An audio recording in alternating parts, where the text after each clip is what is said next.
Hey, everybody, and welcome to the Billion Dollar Banker Podcast. I'm your host, Nicole Perrone, and today I'm so excited to have with us Brad Weisman. Brad, welcome to the show. I'm excited to be here. Yeah. This is the first time I've been in somebody else's studio. I got you to drive all the way from Reading, Pennsylvania. Yes. Right? Which is 2 hours. It was like 2 hours and 20 minutes. hours. You kind of lied to me. You said it was only 2 hours when you came to my I drive studio. a little fast, so I'm really happy you're here, though. And I'm glad this is the first one that you've been on because you have such a successful podcast. So to tell the audience a little bit about Brad has been in the real estate industry for 33 years. Yeah. He is the owner of Keller Williams Platinum Realty in Reading. Is it Reading or is it? It's Reading. It's Reading. Reading, okay. Pennsylvania, yeah. I thought there was another name you gave me. Wyomissing is where our office is. Okay. Yeah, but Reading is what we would know on the map, I guess would be the best way to say it. Okay, so for those of you that are out there, you know where it is in case you switch the name up. But he's also the successful host of the Brad Weisman Show that he's been at now for almost a decade, right? It's I've been doing podcasts for about a decade. The show that I have has been 5 years. Unbelievable. Yeah, it started during COVID. We were just talking about that. We were just talking about, I was listening to one of Brad's shows and it was, they were talking about COVID at the time and whether or not the handshake would come back. And unbelievable. It's just, first of all, it's incredible to see the results that you've had on your podcast and in your real estate office. Absolutely amazing. You have over 100 agents, I think, at your firm. Yeah. Just an incredible office, great reputation. But today you're here to talk to us all about longevity in business and how to really continue to drive success after 33 years. Yeah. And I'm excited to hear about that from your perspective. Oh yeah. What's funny when you say 33 years, it just cracks me up because it's, you know, when I first started in 92, you know how you go to these different meetings and stuff and they say, all right, anybody that's been in the business for less than 5 years, stand up. And I'd be one of those persons for a while, you know, and then it was anybody that's in it for 10 plus years. And now when they say 30 plus years and I'm standing up and I look around, there's not many of us. Doesn't feel like crazy. 33 years, right? I think about where to go. Yeah. You know, where does it go? It's fast. But here's the thing too. If it went fast, it means it was fun. You know, you don't, except for 2008. That wasn't very fun. That was not a fun time. And I think not you a fun time. Mix COVID in there too. Although we had low rates. We had great rates. Tough actually. Environment. Yeah, but 2008 was definitely. I always say it builds culture. Yeah, that's a culture building year for me. Absolutely. Yeah, I love that. Well, you're so dynamic, and it's no surprise that you've had such a great amount of success in your career. So I'm excited for the audience to hear from you. But you know, when you think about your personal habits and how they kind of craft what you've achieved, what do you think? Like, what do you think really has helped you most to achieve the success you have over time? I think there's a couple things. You got to be open to change. Have to be open to change, no matter what business you're in. I think you need to always keep your mind open to letting new things come in. I think in any business, a lot of people, what happens is when they're in it for a long time, they tend to get complacent and they tend to not learn anymore. And I always think that nobody should ever be an expert. You got to be constantly learning. Right. If you're an expert, you're done. You know, that's it. It's over. And the other thing is you know, one of the things my dad taught me about this business years ago, when I first got in, you need to be in the office 9 to 5. Okay. So if you have no business at all and you're not showing houses, you're not doing anything that day, get into the office, be there from 9 to 5. Don't be at home. Exactly. Because that business doesn't happen at home. Right. You know, you can work from home. Of course, we do a lot of that today, but it doesn't happen at home. It's a business and you got to treat it like that. Yeah. There's a lot of freedom in our business, but that sometimes is hurtful for people. Well, it's a good reminder because, you know, so much has changed through time and just going through even like COVID, when we went back from, you know, being at the office to not being at the office to now kind of being out. We were at this whole kind of live, work, eat, play environment before COVID came. And so, you know, you bring up a good point because you talk to other realtors, I'm sure, that you train and coach. And, you know, it is hard after a while, right, to continue to want to innovate and learn after so many years, right? Like, okay, you've been doing it for 10 years. Now you got to change again. Then now you're 15 years, you got to change again. Yeah. How do you stay motivated to continue to innovate and change? I think part of that is I have a very curious personality, always have since I'm a little kid. My parents used to tell me that all the time. I'm very curious. I ask a lot of questions. And that curious personality for me is what drives me to find out what's the next best thing. I mean, I was just down in Vegas for the Keller Williams, event, a convention type thing. And every company has those and it's great. I love going through that exhibition hall to see what's the new thing, what's the Right. latest and greatest. What Right. is it that's going to take either my business or the agents that we train, take their business to the To next the level. next level. And you just can't, when these came into play, that Mhm. was different. You got to remember, there was an MLS book. Yeah. And it was a Flip through book. the- It was like a telephone book. You flip through, and that's where the houses were. There was none of this. There was no laptops. There was none of that stuff. Talking So, about change. that change from there to where we are today is just incredible. It's But massive. I embrace it. I love it. Mhm. I love all that stuff. So you have to stay just want to, curious. you stay curious. Absolutely, stay curious. Yeah, and that's a great quality in leadership too, because Yeah. if you're following someone, you want to be following somebody that is staying Yep. curious, that is walking through the trade show floors, not just like, oh Absolutely. my gosh, another trade show, Yep. but you're looking, you're I scouting, get you're excited. trying to find I get that. really excited about it. Believe it or That's not, and I'll go through and there might be one thing that I see that really gets me going, or there might not be anything. But it's just I just feel good when I do that because I Mhm. know that okay, I've got a good handle on where our business is going for the next year. Yeah. And it's really every year it changes. I mean, Right. you know that. Yeah, In banking, absolutely. it's all different. I mean, and it's all about staying. A lot of this stuff helps you to stay relevant, right? Yeah. And so when you Oh, move absolutely. from the book to the computer, how do you think you maintain relevance in just such a rapidly changing world? Like, other than innovating all the time, Yeah. what would you say is a key for somebody out there today? I think one of the other things for staying relevant Mhm. is this is going to sound marketing wise. Mm-hmm. If you're in a business like ours and you're using your picture from high school Mm-hmm. after you've been in the business 10 years or 15 years, Mm-hmm. you're fooling yourself. And I think your clients will see that. So I'm one of the things I'm very big on is getting my picture taken every 3 to 5 years, 5 years maximum, every 3 years. And I'll tell you what, that makes you stay relevant Mm-hmm. because, and it sounds stupid, but if somebody seriously sees you in a picture from 2015 or, 20 years ago, whatever, it just doesn't, people are like, okay, who are they fooling? Or they're lying to themselves. What are they going to do to me? And You it know what I mean? doesn't get that they're not getting to know you either, because it's Exactly, like, yeah. who are you now? That Yeah. people want to know who you are today. And also read the trade magazines, stay up on Inman News is a big one for real estate Mhm. agents, That's huge. find out what is the publication or what is the news source for the business that you're in Mhm. and grab onto it. Are you going to Stay agree with everything? No, but at least you know what the stories are and what's going on, Right. I think that's Right. a good part of being relevant. Well, and you know what? In real estate, we were talking about this on your show, Yeah. but when we talk about, we don't want to spread this too far, but 74% of all realtors Yeah.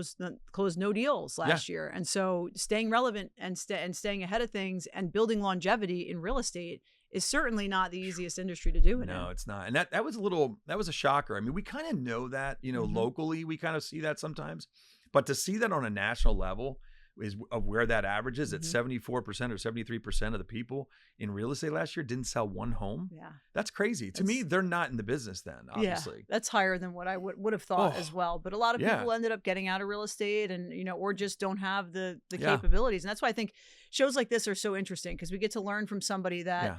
is doing it today. How Yeah. are you doing it? And, what's making you succeed? And so obviously marketing is big. Yeah. Curiosity is big. The desire and the interest to learn and grow and Knowing your evolve. market.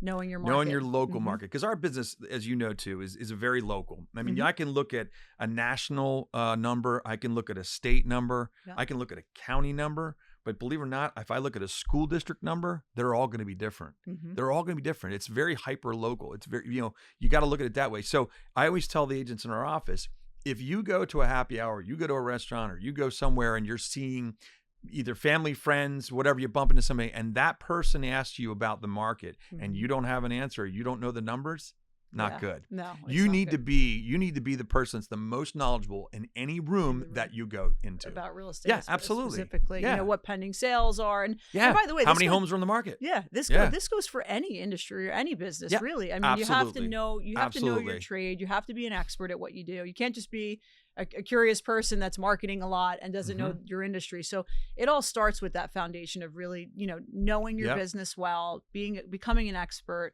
but then applying those other things. So if you were to say like Absolutely. top three things that are most critical factors for building a business that lasts after 33 years, what would you say?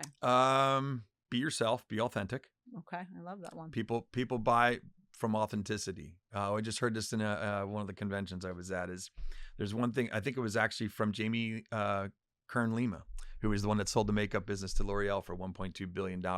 She said there's authenticity is not always going to make you win. But if you're not authentic, you're never going to win. So I thought that was pretty cool. It's a really good saying, and I remembered it from the convention. And so that's the thing: be authentic, be curious. Really dig into your business. I'm trying to think of what a third would be. I just think maybe it's being a student of your business for one. And what were you going to say? I was going to say, I mean, the marketing piece has got to be a big part, but student, I think curiosity, learning, it kind of could apply to all different areas, right? It could apply to all businesses the marketing side of things, and absolutely. So then you'd say, be curious, keep learning, right? Keep marketing, and be a student. And I love what you said about being authentic. That's authentic. That's huge, because you, especially in this world too, where we're doing so much online. That's a big part of this business. And so I kind of want to talk to you about that, because you've developed such a successful podcast. Obviously you have a cool background. If you want to tell us a little bit about that, I think that would be fun. Which part? The singing part? Yeah, the singing part. I mean, I want to get a picture of you up, because I love that picture you have in your studio. But... So an interesting start to my career was basically writing music and being a musician. I played drums when I was 7, moved on to singing. And then I had this awesome opportunity to be on a show called Star Search in 1990. And that was basically like an American Idol type thing before American Idol was around. It was hosted by Ed McMahon. If you know who he is, he's no longer around. But there was a lot of people that started on there. Britney Spears was on that show. There was a bunch of other ones too. I'm trying to think of... there's some other big stars that were from that show. I did not become the big star from that show, obviously, but I sang one song. I won that show, sang the next song, and then I lost. But that's kind of where I started, and it went from that where my dad said, "Hey, why don't you try something different so you can make some money?" And I did. I tried real estate, and that was the thing that he suggested. Tried it out, and here I am, 33 years later, and it became. I always say that I never thought I would find another love like I had in music, the soulful feeling or the spiritual feeling of doing what I did in music. And it was interesting because I kind of transferred that love to business and to selling real estate. And it was all about, it's everybody has an audience in every business.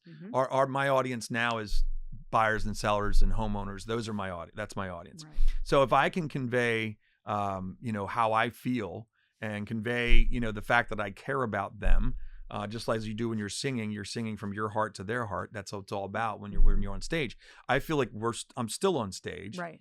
And I'm conveying the love that I have for what I do, and then that's when people they like that and they trust that, and it's where it comes down to is trust. Yeah, that's how you get success in today in any business actually. Absolutely, and I want to talk to you about loyalty with customers and trust, because I think that's so big, but.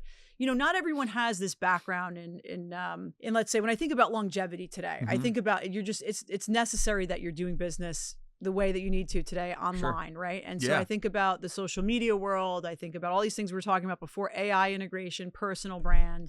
What's the advice that you give to your agents about what to do in that space? Not everybody comes into it like being so outgoing, but it's another thing. It's another change. Yeah, I feel like that we have to make. But how do you coach your agents through it to kind of get to the next level in that side? Yeah, I think, as far as social media, it's great. It's a great way to introduce yourself to the public, but there's also, we still have to get to that people buy from people. We don't buy from computers. It's people buy from people. So if there's anything that you can do to get in front of that person as soon as possible, that's what I tell people to do. And that's why open houses are good. And in any business, if you have a storefront, you need to be in front of people because, yes, we buy online and we do all these things. I'm still one of those buying shoes. I go to DSW and I have to try them on. That's just the way I am, because I don't want to send stuff back and forth. But, but I think what we train people is that we try to encourage people to not lose that people experience. And I think more and more that's going to start coming back. I think for a while we were all on our computers buying and doing all this stuff, but I think it's going to start coming back that people want that. They want that human experience, that's kind of was gone for a little bit, but I think people are going to want that back. Well, you were right about the handshake for COVID. So we're going to see. Now we'll go back, 3 years from now, see the if fist you were pump right. is no longer. It's funny. There's times when people go to give me a fist pump. I'm like, no, I'm sorry. Unless you're like a germaphobe, I'm shaking your hand. Like, we're going for a shake. Yeah, we're going for a shake. That's too funny. Well, no, it is interesting to kind of hypothesize about what may come, in the market, because it is how people want to do business. It's an important part of what we need to understand, right? Because we're trying to attract new customers. And so obviously all the things of the old kind of don't go away, right? The importance of the basics, being a celebrity in your community and getting, being with your customers and going where you need to. But the basics stick. But then there's all these other things that keep getting added on, right? That we have to keep going with. But so when you think about customer loyalty and trust, what would you say are some of the strategies that you kind of keep front and center to keep your clients coming back? I think, I'm writing a lot about this right now, and I'm hoping to have some actual, like a book or something out at some point about trust. Trust is huge. And I know we throw the word around a lot very easily, and trust this, trust that. And a lot of times people also say, when you say the word trust me, that's not a good thing to say, because that makes people go, what should I be aware of here? I think in our business, you need, in any business, you need to have a certain amount of trust. And then the problem is that, or the challenge is not the problem. The challenge is that it's really hard to build trust quickly when you're in a sales situation. Because for one, as soon as somebody comes to you and they see you as a salesperson, that title right there blows trust out the door. Right. Okay. So we need to get rid of the salesperson name and get that out as soon as possible. So when I meet somebody, my big thing is becoming a person to a person. How can I relate to them that has nothing to do with the sale? And we're just meeting on this human experience right here. Okay. Once you can get to that point, now what you say matters. If the person across the table from you doesn't trust you, what you're saying is blah, blah, blah, blah. It doesn't mean anything. It's like talking to a dog. The dog just hears, they don't know. So the art is to build that trust as quickly as possible. And that's where things come in. And that's where I come up with building relationships. Okay. How do we build a relationship? Well, how we build a relationship is finding the common bond. Okay, so if I look at the thing you have on your lapel there, I don't know, I can't see what it is because so if it said whatever, on there, I could go, oh my gosh, you know what's funny? I know that place or whatever. I've been there. I even put in some of my notes here when I talk about trust. If they have a sweatshirt on that says Wildwood Beach or Wildwood, New Jersey, oh my gosh, I used to go there. Come up with something. Find something, because that takes the salesperson off to the side, and now it's just this. And then what you say will matter, and they believe in it. So it's a quote I have. My experience and my knowledge is only as good as your trust in it. So you could be the most knowledgeable, most experienced person in the world, but if you don't trust me in what I'm saying, doesn't matter. Falls on deaf ears. That's a good point. So that's a really good point. Yeah, so it starts with that, like the initial points of building a relationship have to be genuine. It has to be about getting to know one another, building trust and developing rapport, and then you can kind of navigate to the next steps of how you can help them. Absolutely. Right? And that's a big thing today. So I think the thing is, our challenge always as salespeople is, how do we get to that point as quickly as possible without sounding fake? You got to be authentic. Yeah. I'm not just going to mention somebody's sweatshirt. I'm going to be excited about the fact that I went to Wildwood every summer for how long, and they'll see the excitement, and then we have a bond there at some point. That's great. So, this acronym that I always remember, I don't even know who gave it to us, but it's called FORD. And have you heard of that? I've heard of it. I forget what the actual... Family, occupation, recreation, and dreams. Yes. As a reminder of like the things so tell me about your family and where you live and how long you've been doing this. What do you do for fun? And so it's really, because you want to condense it a little bit, right? You don't have all day to hang out there, but you want to get to know somebody. So that's a good point. So now once they're already clients, like you're talking about your past clients, like now, how do you keep them coming back to you consistently to, constantly be listing and helping them buy and their family? And that's the challenge. Yeah. Because, they always say people don't remember what you say, but they remember how you made them feel. That's from, I think that's actually, what's his name? John Maxwell. And it's true. So when you worked with them, those relationships are built while you're working with them. If you didn't make them feel special or didn't make them feel like different than anybody else, it's going to be hard to salvage that relationship for referrals. Yeah. So that work is actually done while you're with them. It's not done after you're with them. I think that's one of the things. And as realtors, one of the things we're real guilty of, and I'm sure lenders also, we're in touch with them. We become their best friend for 2 months. And that's it. And then all of a sudden we get to the settlement table and we get our check and we leave. And they don't hear from us for months and months and months. Right. And then we wonder why they didn't use us for the next purchase. it doesn't look good. Right. It's like you got paid and you left. So if we got to, I think one of the things that challenges with our business is to not make it look like you were attached to the paycheck. Staying in touch and finding ways to do a lot of. And social media makes that easier. It does. It really does. One of the things I used to be challenged with is, how would I know that Johnny went to college? How would I know that so-and-so got married? How would I know any of those things? Now we have this thing called Facebook and Instagram that keeps us in touch. You get to stay connected. I get to see their lives unfolding, which I never got to see. So the thing I would say, and not to sound salesy, but connect then. Go do a private message off to the side. Hey, by the way, it's great to see Johnny graduate from Penn State. Right. Or it's great to see that, so-and-so's doing that. I love that. Yeah. That's what they look for. That's what you need to do. But be authentic. Once again, be authentic. Don't be creepy. Yeah. No, you know what? It's because social media is a way where you can be interacting almost on a daily basis and congratulating people and staying in touch with them. You know what's going on in their life. So it's so true, which is why I think it's such a big part about longevity forward in business. So when you think about longevity forward, I think actually is really what I want to think about for you now. Are there things that you're going to change with your business, or are there things that you have changed as you've seen the landscape start to evolve, like let's say post-COVID? I don't think I think what I've been doing is actually just trying to cultivate my database more, which they're finding out more and more. Because years ago, I used to put ads in the newspaper, or I would put an ad in I don't know if you remember, what was it called? The Real Estate Today, I guess it was called years ago. And we put ads in there. I think really social media is still going to be a huge part of us staying in touch and growing our business. And it's free. Yeah. I mean, think about it, it's free. So I don't think much is going to change over the next couple of years. I think, I can tell you what I do feel as far as prices, if you're not buying now, I think it's a big mistake.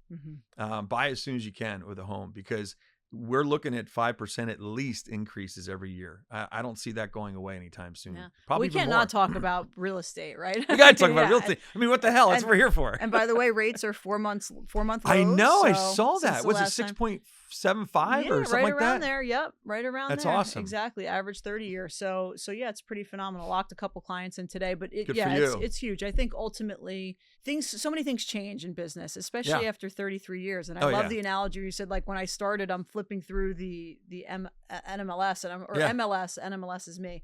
But what do you think is the biggest change you've ever gone through? I mean, that's kind of technology wise, but what's the biggest shift that you had to adapt to over that time? Well, when it went from the book to computer, it wasn't me that was going through the biggest change, but the people around me that were in the business probably as long as I am now. They fought that. Oh, this is ridiculous. We're not going to get rid of the book. But the biggest changes that I really saw was, like I said, in 2008. That was huge. That was probably the biggest bump in the road, because from the time I started the business in 1992 until 2008, my business increased every year. So, in your mind, you're like, so does your lifestyle. Yeah. So as your lifestyle your business is increasing, your income's increasing, your lifestyle is increasing. Now all of a sudden in 2007, I started to see it in 2006 and 2007. And then all of a sudden my income probably dropped by 80%. Really did nothing wrong. Really did nothing wrong. Really hard to change your lifestyle that fast in a year. Yeah. So sold the Corvette, sold the place at the beach, I mean, it was just, all these changes. You could even have been living below your means, and that still would have been absolutely. It wouldn't have mattered. Yeah. I mean, luckily I kept my house. Thank God. I know a lot of friends that lost houses, had a lot of friends that lost houses and realtors that lost houses. It was a tough time. Yeah. And, I hopefully will never go through that again. And I don't think we will, because I think as the industry, we've learned from our mistakes. We kind of know what we did. When you're giving mortgages to anybody who has a pulse, that's a tough thing. And this is not a bust on your industry at all. We all were part of this. Yeah. But I'm just saying it was a tough time. So, that was the toughest. That was the hardest. Yeah. Okay. I could see that. Yeah. For me, it was probably this last transition from 21 where rates were to where they went, and just kind of now increase the supply challenges. But and that's been a challenge too. Don't get me wrong. Oh no. Second on the list is right now. Right. I've never seen inventory this low in 33 years. Never. And it is weird. It's weird, actually. It's a kind of a weird thing to see. Well, it's, so when I think about that from an advice perspective, it's Yeah. like you got to get ready, in any business that is cyclical. And then not everyone's in, real estate or finance, but, you have to get ready for the cyclicality of your business. If you own a construction company, if you own a retail store, it doesn't matter what it is. Yep. There's going to be seasons and cycles, and maybe it's tariffs that change the cost of material or labor shortages. There could be 100 things that happen, but change. One of the things you notice through time is like, it's not just change is something that none of us can escape. None of us can get away from. I had a client one time who he sold medical device systems to doctors' offices, and overnight when Meridian came and bought all these, they didn't need his services anymore. So all of his customers in 2014 and 15 were just waking up, calling him, telling, hey, I got to. So he lost 80% of his business overnight, but did nothing wrong. So you got to be ready to pivot and shift and change when that happens. So and a lot of that is just watching and that's another reason why you need to be a student of your business, because a lot of times you can see that stuff coming. I saw it coming in 2008 a little bit, saw it coming. Just didn't think it could ever go as bad as it did. Yeah. So you really got to watch. You got to have your pulse on your business and finger on the pulse of your business. And hopefully it gets better with the inventory. So with the inventory. I mean, it's not bad. It's nothing bad. It's just that the inventory is a little terrible. Inventory, more houses. Sell your house. That's right. Sell your house, darn it. How about scaling? When it comes to longevity in business, how important is building the right team and scaling your business? When you have to know when you get to a certain point when you need help and when you need to delegate.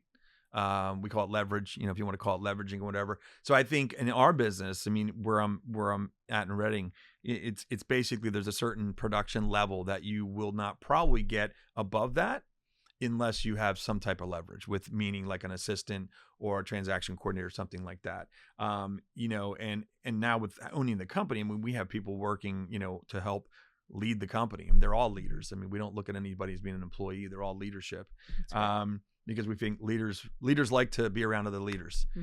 So if that's the environment we produce, it's good for everybody, But yeah, I think scaling the business is basically just making sure where's that tipping point, because it will, and that from I know your business, you have an amazing team, but if you keep going solo, there's a hard stop at a certain point, or you're giving bad service. Right. So, and which will also be a hard stop, because people will stop referring you and stop using you. Right. So you have to figure out that place where, okay, you know what? I need to leverage and find somebody to do the things I don't need to do.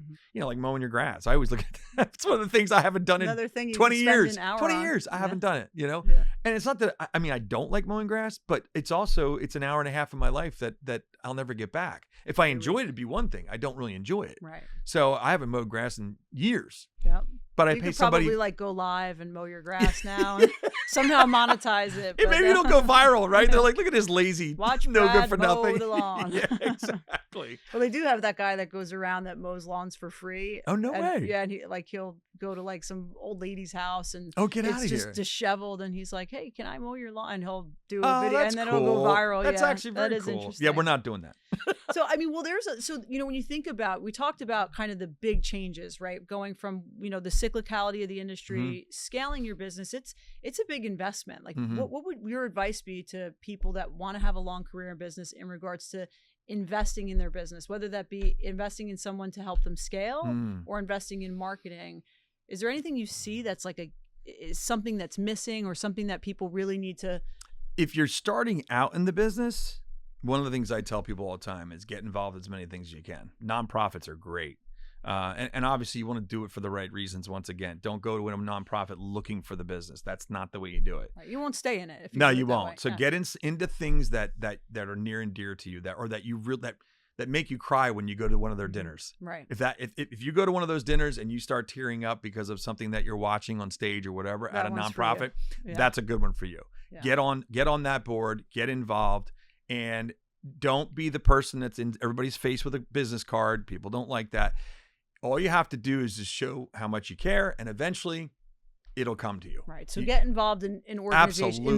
Invest Club. money There's all and kinds time of things. there. Yes, absolutely. And if you can't, I would say, if you don't have time, invest money. If you don't have money, invest time. And then when you get really experienced, I'd imagine after you're doing, you're investing in both, right? Absolutely. You're doing a little bit of Absolutely. I do that now. I do time and money. What would you say is a reasonable budget that you think someone should be spending on advertising and marketing? Oh, it depends on, I guess, on what's coming in. I mean, if I end up, I mean, we do a lot more giving. I do a lot more nonprofit money now than anything. I mean, my wife and I probably do like $10,000, $15,000 a year in nonprofits, but that's what I used to spend in advertising. And I feel like it's better spent in those areas. And it's good for us. It's good for the nonprofit, and it's good for your community. It shows that you're really willing to give back in your community. I just think you have to give something, whatever you can. And like I said, if you don't have the money to give nonprofits, then give your time. They'll take anything. Yeah. They'll take your time or your money, either way. I agree. I think you need to, when I learned the business, it was, get involved in all the networking events that you possibly can. And networking is such a fundamental component of it. And today I say, I think at least 20% of your revenue should be spent on marketing. Probably at minimum. I was going to say 10, but you're right. I agree with you. I think, and I think, I'd like to know, you've put a significant investment over the last 10 years now, which is a decent chunk of your career in the podcast world. Absolutely. So tell us are you generating business from the podcast? I'm generating some business. I'm generating business. I'm generating confidence in I don't know when I say confidence. The people know that I kind of know what I'm talking about. Okay. Not to sound like egotistical, but it's kind of showing that I know the business, We don't do real estate every time. I do one show a month is on real estate. Now, when you were on, we kind of talked about real estate a little bit too, but there's one show a month that's dedicated strictly to real estate. The rest of the shows I have a doctor on this week talking about shoulder replacements, right? But he brought in all the shoulder stuff and bones and stuff like that. So it's fun. It's kind of interesting. Now, you and I are big podcast listeners too. We were talking I love about podcasts. This. I was listening to Alex Hermosi. I got to send you and again, we were talking about how we send podcasts. You're on my list now to get stuff that I like. I listened to a good one yesterday. Yeah. So that's we'll trade. But that's, I think, being curious, also liking to learn is a big reason why you're such a great host. But,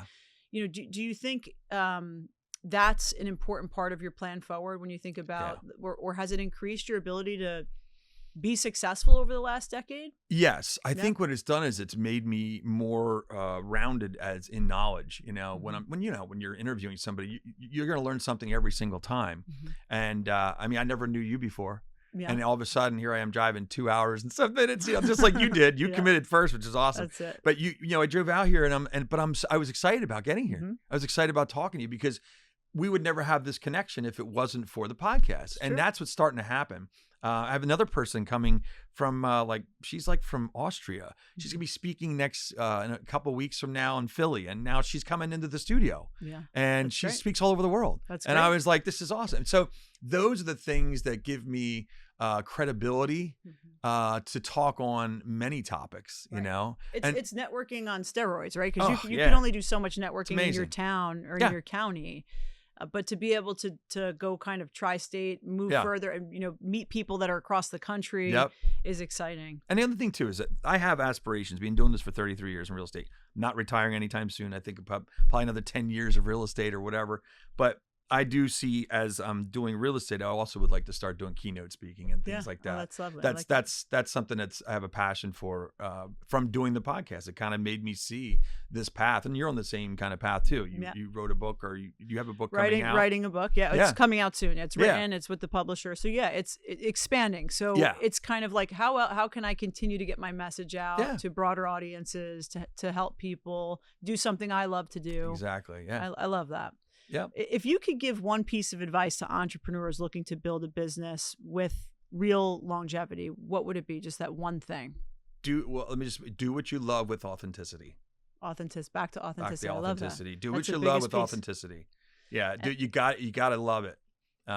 If you don't love it, it's going to be work. And do I love this every single day? No. Do I love calling somebody and telling them they didn't get the house that they put the offer on? No, it's terrible.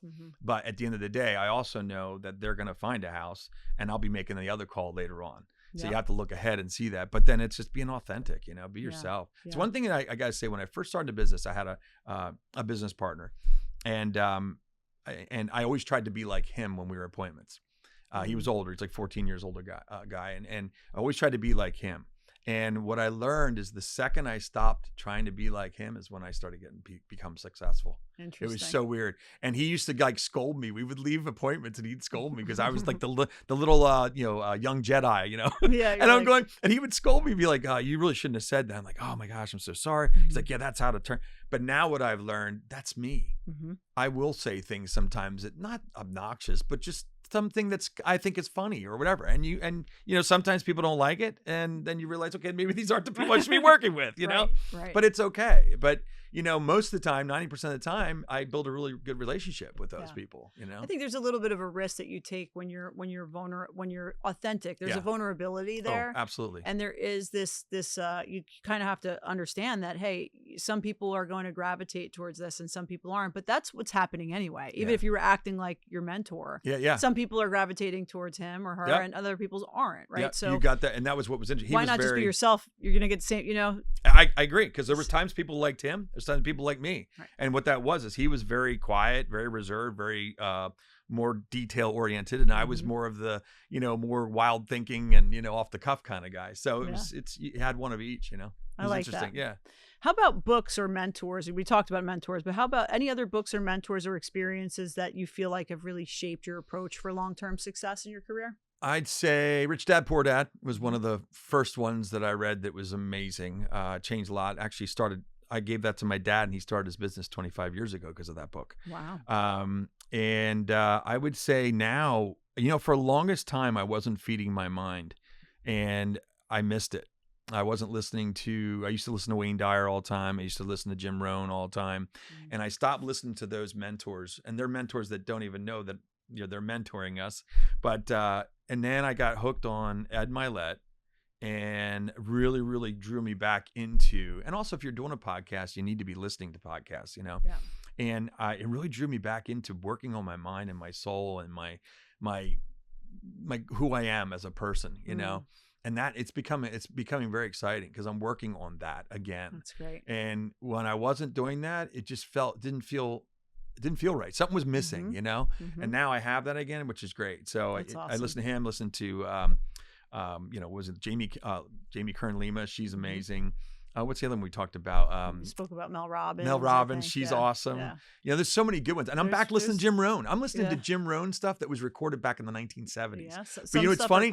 It doesn't change. It doesn't. It doesn't it's change. The same principles apply. Yes. It's hearing it. It's hearing it again and again. That's why sometimes when you listen to podcasts, it's not like there's anything maybe here today that's like totally groundbreaking you've never heard before, of course not. But you're hearing it in a different way. You're Absolutely. hearing it said by someone else. You're hearing it expressed in a different way. And sometimes that's what it's all about, repetition. It's all about hearing things, consistently taking it in and learning. Yep. And so I mean, I think that, you know, what you gave us today, those reminders about being authentic and being curious and being a student and an expert in your business is it's such a key component to having success long term and being ready to change, being ready to shift gears when things happen, because they will, but you will get through it, and you'll get through it. You'll have the right mindset if you keep surrounding yourself and listening to the right people, right? That's a big part of it. That's the fun part about the podcast world, is you have all these mentors out there, which we never had. We never had that before. We have such it's such an opportunity right now in our world where we can listen to these people who normally you would have to pay tens of thousands of dollars to just have them coach you or to have them, you know, talk to you. And now you're hearing these people and you're getting this information that was never available to everybody, which is amazing. So I love it. And it's great reminders. And we both love some of the same ones. So where can listeners connect with you to learn more about your work and your show? Tell us. TheBradWeismanShow.com. You can go to any of our social medias are always going to be The Brad Weisman Show at the end of it. So Facebook is The Brad Weisman Show. YouTube is The Brad Weisman Show. So it's pretty simple to find. Brad Weisman. And we cited Dr. Weisman on your show. I was like, I was literally very confused. No, your facial expression was great. Wait a minute. You're like, wait a minute. Wasn't it Richard Weisman or something like that? It was, You're like, wait a minute. Is that his name? I thought I completely botched it. I made you the doctor. It was so funny because your face was great. I know. I watched it back. That's also the fun thing about being on video and doing video. But I've really been trying to encourage a lot of people that are in my team to do as much as they can in the space of video and podcasting. Absolutely. And I think this topic, longevity, I think if you want to survive the future, the next evolution of this world, which is here, it's personal brand, it's AI automation, which we were talking a lot about. Don't be afraid of AI. Right? It's a great tool. It's huge. Tool. It's huge. Absolutely. And so Brad has almost over 200 episodes that you could check out. You were number 222, I think. Ooh, yeah, you were number 222. Yeah, isn't that funny? Yeah, there you go. Yeah, luck. That's exactly. Interesting. Yeah, that's what we talked about. Luck. No, so And it's 200. And then April 13th, it'll be 5 years. That's incredible. Yeah. So it was April 13th of 2020. So in the much depths good of information. COVID. Yeah. Crazy, right? Yeah. Well, power to you for doubling down, investing in your business. And that's what we have to do when these changes come. We have to cut back on the personal side, because sometimes it's but then keep diving in on investing in your brand and your business. So it's been a pleasure. I think this was such a great talk. You've built such an amazing business. It's not often that you hear real estate offices with over 100 agents in them. And so that's and your podcast and your followers and just amazing work. So go check out Brad, guys. There's so much information, just a wealth of it, 222 episodes. So make sure you check out her show. It was really good. We had a great conversation. We had a great time. He's got an amazing studio. And so thank you so much for joining us today, guys. Go follow Brad, go check him out, like, comment, and share this video if it resonated with you. We'll see you soon.